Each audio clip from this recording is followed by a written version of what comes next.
아주 어려운 결정을 눈앞에 둔 양로원에 있는 나이든 여인에 대한 이야기입니다.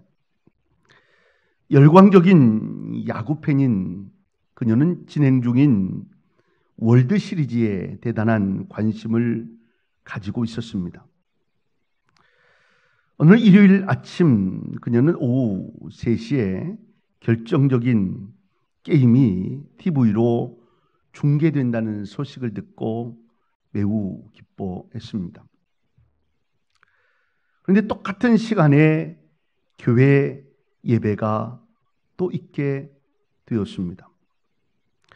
이웃 공동체에서 목회를 하고 계시는 분이 오셔서 예배를 드리게 되어 있었습니다.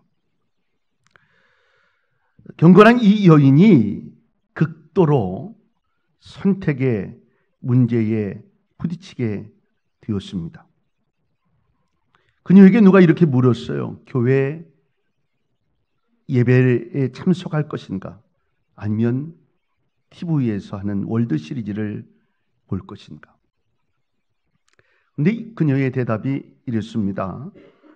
아직 결정을 못했어요. 누가 공을 던지느냐, 그리고 누가 설교를 하느냐에 달려 있죠. 늘 언제나 많은 사람들은 이 결정이라는 걸 해야 돼요. 누군가는 말하기를 삶은 결단의 연속이다, 이런 말을 했습니다. 의미도 있고 또 옳은 말이라고 생각합니다.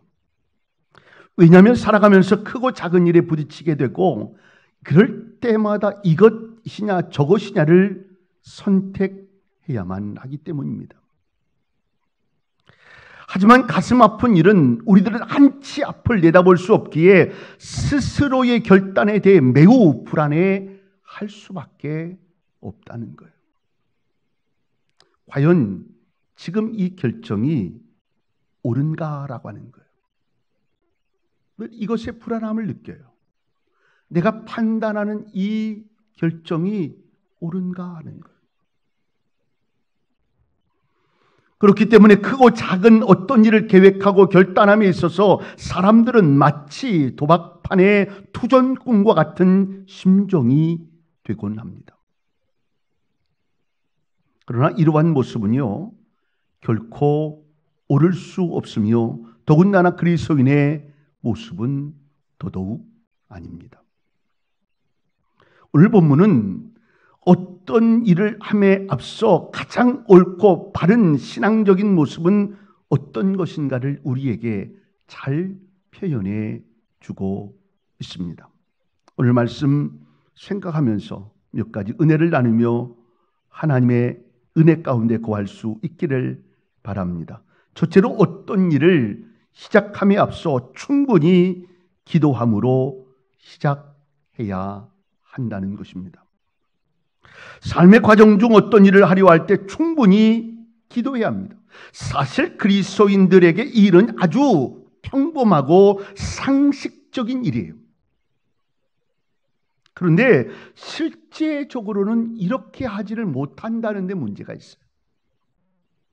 기도 필요하죠, 목사님. 기도 열심히 해야죠. 준비해야 되죠. 라고 이야기는 하고 있지만 이것이 그리스도인들의 삶이긴 하지만 그렇게 기도하는 삶이 되어 있지 못한다는 거예요.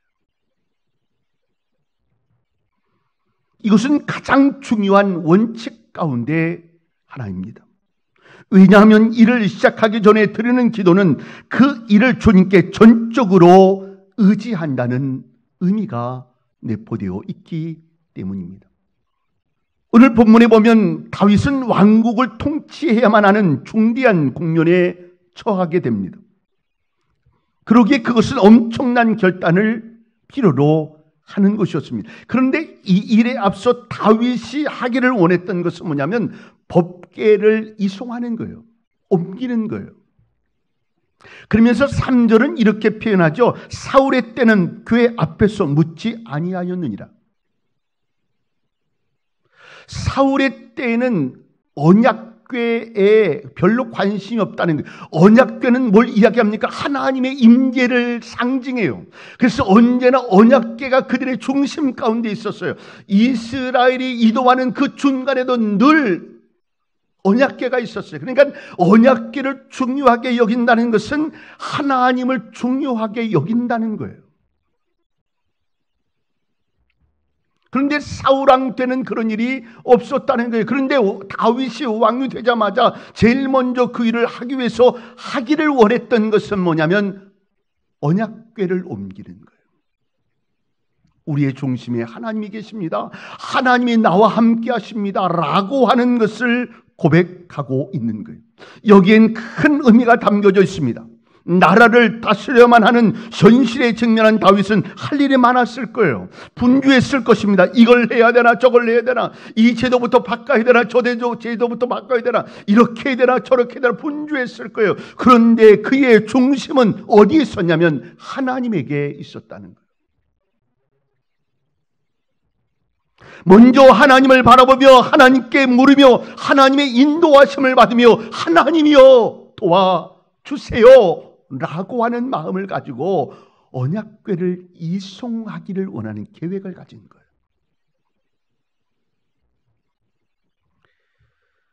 우리도 마찬가지입니다. 어떤 일을 시작하기에 앞서 내가 하고자 하는 일이 하나님 앞에서 합당한 일인가를 충분히 묻고 이것이 올바르다는 확신이 있었을 때 추진해야 되는 거예요.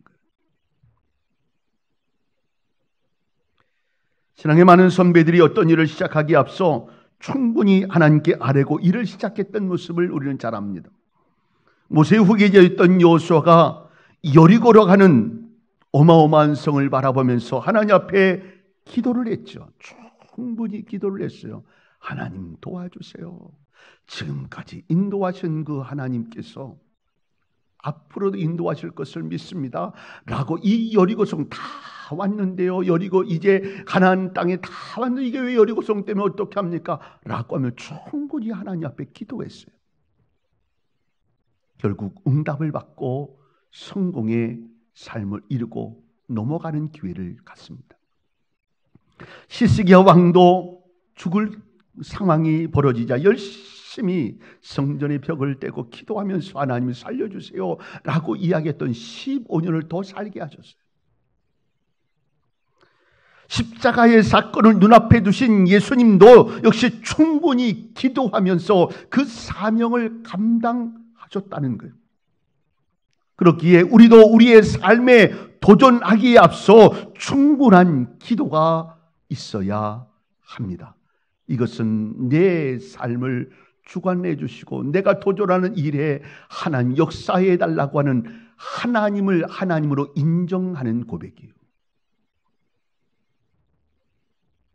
충분히 기도만 한다면 그 놀라우신 지혜로 자연을 섭리하시고 우주 전체를 다스리시고 사건마다 개입하셔서 모든 일을 다스려 가시는 그분이 우리의 모든 것을 책임져 주실 줄로 믿습니다.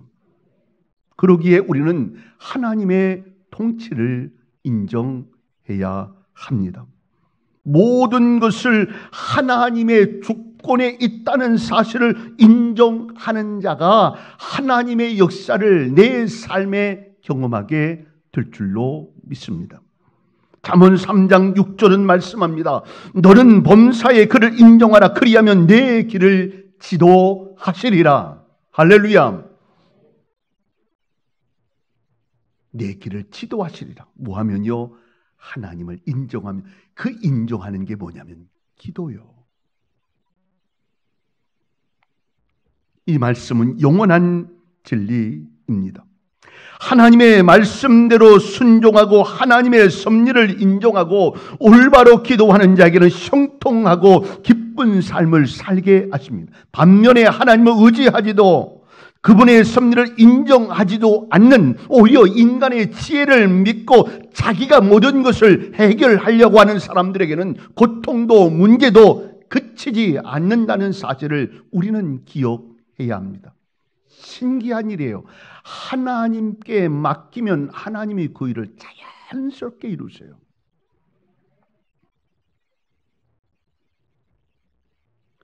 진정 하나님께서는 당신을 온전히 의뢰하는 자에게 그 일생을 책임져 주신다는 사실을 믿으실 수 있기를 바랍니다.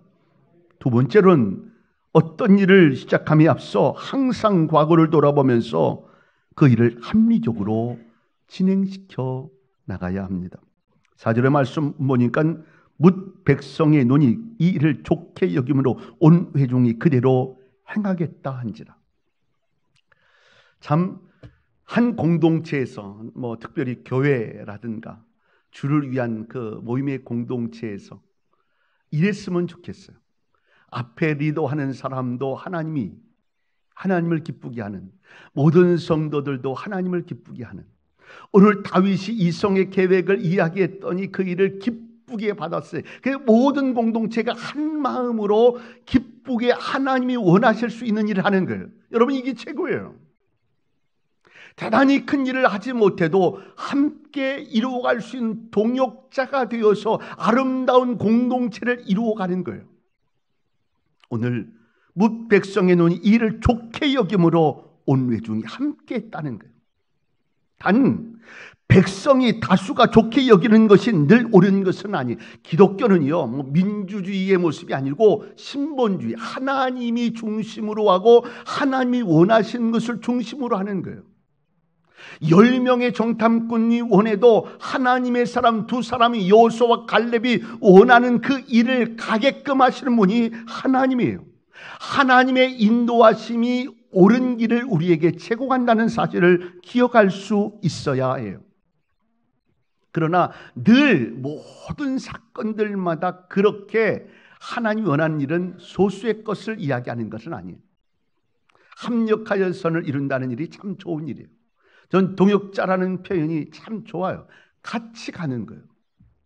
제가 할 일은 제가 열심히 하고 여러분들이 하는 일 여러분들이 열심히 하고 부지런히 함께 어우러지고 기도하고 만들어져 가면서 할 수 있는 은혜가 있어야 합니다.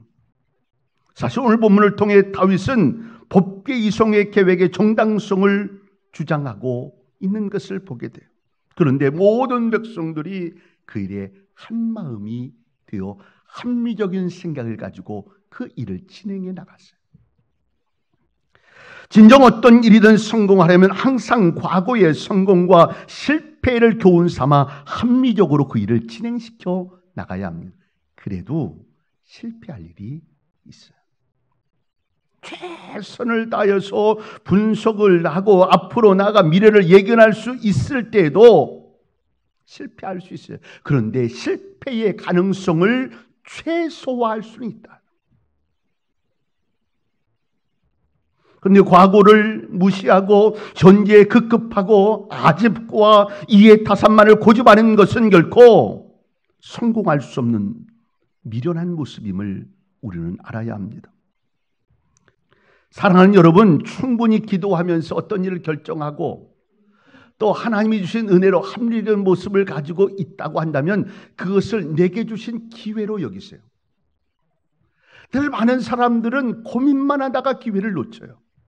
생각만 하다 놓치는 경우들이 많이 있어요. 하나님이 특별하게 주신 기회임에도 불구하고 이 사실을 고민만 하다가 놓치는 거예요. 기도 충분히 했어요. 하나님의 열심을 다하는 그런 마음을 가졌어요. 그리고 합리적으로 생각하고 모든 것이 올바르다고 생각했어요. 그러면 하고 후회하지 않은 거예요. 그때 했어야 되는데. 한 번 하고 후회하는 일은 어리석은 일이에요. 내가 결정한 그 일에 최선을 다해 내가 책임을 지고 그것에 만족할 수 있는 삶이 되어야 합니다. 세 번째로, 어떤 일을 시작함에 앞서서 하나님의 뜻에 합당하게 진행할 수 있어야 합니다. 모든 과정이 하나님의 뜻에 어긋남이 없어야 한다는 것입니다. 오늘 본문을 보세요. 법계 이송의 계획은 분명 하나님의 뜻이었습니다. 6절에도 말씀 보니까 여호와께서 두 그룹 사이에 계심으로 라고 이야기하고 있습니다. 그러니까 우리는 늘 하나님의 뜻이 맞는가, 하나님이 원하시는 삶인가, 여기에 초점을 두고 움직여야 한다는 거예요. 그런데 오늘 안타까운 사실은 다윗이 이런 일들 앞에서 실패하고 있었다는 거예요. 오늘 기도 충분히 했어요. 열심히 합리적으로 너도 옳고 나도 옳다고 생각을 같이 움직였어요. 그런데 마지막 이 세 번째 문제를 놓치고 있다는 거예요. 왜 그렇습니까? 왜 그 좋은 계획이 하나님이 함께 하셨음에도 불구하고 실패로 끝나고 맙니까? 그것은 바로 그 과정이 잘못되었기 때문이었어요. 법궤는요, 제사장들이 법궤가 있으면 그 법궤를 4명의 사람 제사장들이 양쪽에 어깨를 메고 이렇게 이송하게 돼 있어요. 이게 성경이 약속하신 방법이에요. 말씀하신 명령이에요. 법궤를 지고 갈 때는. 그 나중에 오늘 본문에도 나오는 유사라고 하는 사람이 그 모습을 보면서 나중에 잘못해가지고 법궤를 만지잖아요. 결국은 직사하고 말아요. 하나님의 방법은 어디 있냐? 하나님이 말씀하신 대로 이루는 거예요. 우린 자꾸 우리가 하기를 원하는 대로 하고 하나님 했잖아요. 이렇게. 하나님 할 만큼 했는데요. 하나님 내가 이렇게 했는데 이 정도 했으면 됐잖아요. 이렇게 스스로 자꾸 하나님을 이해시키려고 그래요. 오늘 다윗이 어떻게 합니까? 제사장들이 옮겨야 할 그 언약궤를 새 수레에 옮겼어요. 다윗의 마음을 알 것 같아요. 더 좋은 것으로 하나님 앞에 드려지고 싶은 마음이 있었는지 모르겠어요. 그런데 문제는 뭐냐면 이것은 인간의 방법이었다는 거예요. 하나님의 지시한 방법이 아니었어요. 자기가 하고 싶었던 일이었다는 거예요. 여러분, 새 수레가 중요하지 않아요. 늘 우리는 내가 생각하는 관점에 새 수레를 이야기하고 있어요. 인간의 판단하고 싶은 현명한 어떤 방법을 적용하고 싶은 거예요. 최소한 하나님의 일은 하나님이 의도하시는 일을 우리는 하나님의 방법에 맞춰서 하나님의 뜻에 맞춰서 살아갈 수 있는 우리가 되어야 한다는 거예요. 예를 들면 헌금 많이 하기 위해서 사기치면 되겠어요? 목사님, 제가 11조 많이 하려고 합니다. 이번 한 번만 눈 감아주세요. 이렇게 사기치면 좋겠네요. 아무리 선한 계획이라 할지라도 그 방법이 옳지 않으면 잘못된 거예요. 사울왕이 하나님께 제사 드린다는 이유로 전쟁에서 노획했던 가축을 죽이지 않았어요. 하나님이 말씀하시는 내가 이제 너희를 승리하게 할 건데 너희는 모든 가축 모든 사람 다 죽여라. 그런데 좋은 가축만 가지고 왔어요. 그리고 이야기하면서 거짓말로 사무엘에게 얘기해요. 이거 제사 드리기 위해서. 참 우리 폼이 좋아요. 참 목사가 앞에서 폼내면서 이 폼내기 위해서 하나님의 이름 들먹이면서 이렇게 이야기해요. 두렵고 떨리는 마음이에요. 제사 드리기 위해서 그랬어요. 그런데 하나님이 그를 보시는 거예요. 결국 그 일로 인하여 그는 하나님께로부터 버림을 받게 되어집니다. 왜냐하면 하나님이 원하시는 그 일을 하지 않기 때문이에요. 반면 하나님의 사람들은 말씀대로 순종합니다. 여호수아는 모든 것을 하나님의 말씀에 맞췄습니다. 땅을 분배하는 그 과정도, 그 분배하는 사람들도, 그 모든 과정 속에서 이루어진 모든 일들을 하나님의 말씀이 지정하신 대로 그 일들을 하려고 애를 썼어요. 여러분, 신실한 사람들은 매사에 하나님의 말씀대로 순종합니다. 이것이 가장 안전하고 성통한 인생의 길임을 알고 있기 때문입니다. 제 인생 살아오면서 제가 목회를 해오면서 매 순간 이렇게 되돌아보면 하나님의 은혜였던 일들이 너무 많고 제 마음속에 그런 많은 분들도 그렇게 이야기하겠지만 저도 하나님이 내게 주신 은혜가 너무 많아요. 간증할 일도 많고 매 순간순간 역사하셨던 은혜가 많아요. 이 사실을 알기 때문에 하나님이 말씀하시면 그 일에 순종하려고 무던히 애씁니다. 이 길이 가장 현명한 길이고, 이 길이 형통한 길이고, 이 길이 하나님의 역사를 이룰 수 있는 길이기 때문에 그래요. 시간만 있으면 아이들하고 이야기하면서 제가 이 얘기 저 얘기 하면서 그런 얘기를 하죠. 자, 믿음으로 살아. 은혜 가운데 살아. 신앙으로 살려고 애를 써. 목사님 시키는 대로 잘해. 하려고 애를 써봐. 네 인생이 바뀔 거예요. 저도요, 하나님에 대한 마음이 그래요. 하나님이 나에게 주신 은혜가 있으니까. 그러니까 저도 제가 정말 사랑하고 할 수 있을 만한 그런 그 마음을 가지고 있는 그 모습 가운데 자꾸 이야기를 하는 거예요. 여기에 길이 있고. 자꾸 자기 의지로 하겠다고 하는 편이 있어서 제가 추스려서 제가 만들죠. 시키는 대로 해요. 지나고 보면 그 일이 정답이었어요. 여호수아 1장 8절에도 이 율법책을 내 입에서 떠나지 말게 하며 주야로 그것을 묵상하며 그 가운데 기록한 대로 다 지켜 행하라. 그리하면 내 길이 평탄하게 될 것이라. 내가 형통하리라. 오늘 모세는 여호수아를 향해 강력하게 이야기하고 있는, 정신 차리고 하나님의 말씀을 정신 차려서 듣고 그 말씀에 순종하며 살아가면 내 삶의 길이 평탄하게 될 것이라.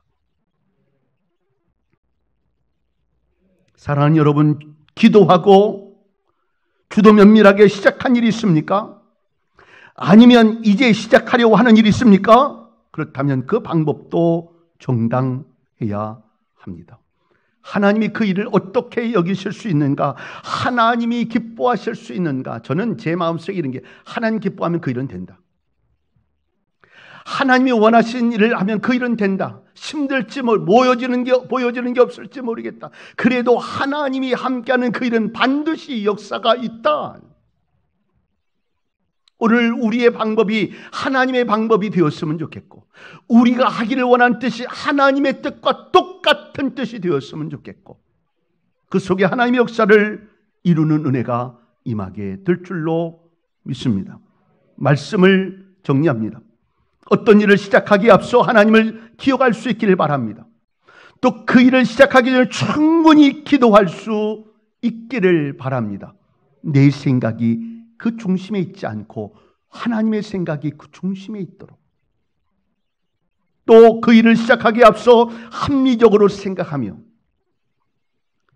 과거에 잘못된 일은 뭐 있나, 앞으로 할 수 있는 미래적인 모습은 어떤가 다 고민하면서 최선을 다하여 선택하는, 후회하지 않는 선택이 되었으면 좋겠어요. 그리고 그 일의 방법까지라도 하나님이 원하시는 삶을, 그 일들을 선택하고 간다면, 지금은 이거 뭐 별거 아니지만 믿음으로 하나님 기뻐하는 일의 방법을 선택하고 그 길을 걸어간다면, 지금은 안 보이지만 하나님이 놀랍게 역사를 이루고 놀랍게 하나님의 능력을 체험하는 기회가 우리 속에 넘치게 될 줄로 믿습니다. 하나님의 역사를 이루어내고 우리의 삶 속에 하나님의 능력을 증거되는 축복의 삶이 될 수 있기를 주님의 이름으로 축복합니다.